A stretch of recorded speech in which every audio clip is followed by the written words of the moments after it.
This is all wrong. I shouldn't be up here. I should be back in school on the other side of the ocean. Yet you all come to us young people for hope. How dare you?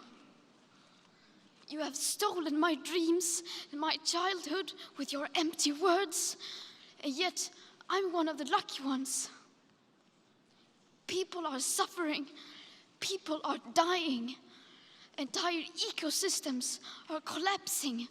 We are in the beginning of a mass extinction, and all you can talk about is money and fairy tales of eternal economic growth.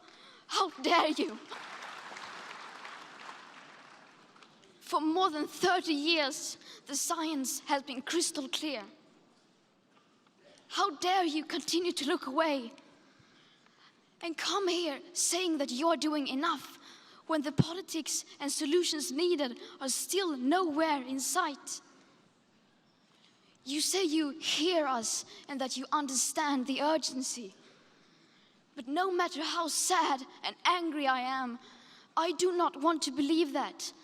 Because if you really understood the situation and still kept on failing to act, then you would be evil, and that I refuse to believe. The popular idea of cutting our emissions in half in 10 years only gives us a 50% chance of staying below 1.5 degrees and the risk of setting off irreversible chain reactions beyond human control. 50% may be acceptable to you, but those numbers do not include tipping points, most feedback loops, additional warming hidden by toxic air pollution, or the aspects of equity and climate justice. They also rely on my generation sucking hundreds of billions of tons of your CO2 out of the air with technologies that barely exist. So a 50% risk is simply not acceptable to us, we who have to live with the consequences. To have a 67% chance of staying below a 1.5 degrees of global temperature rise, the best odds given by the IPCC, the world had 420 gigatons of CO2 left to emit back on January 1st, 2018.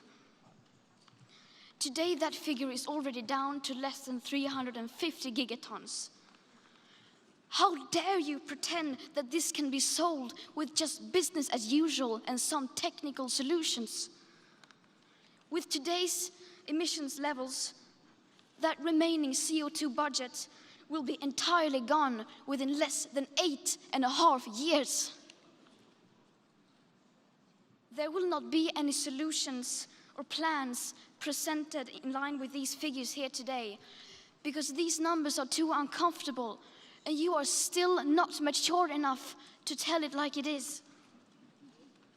You are failing us, but the young people are starting to understand your betrayal.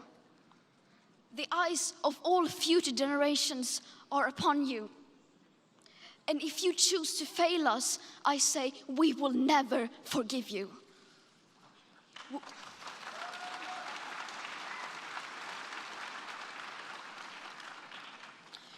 We will not let you get away with this.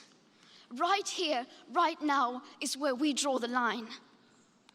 The world is waking up, and change is coming whether you like it or not. Thank you.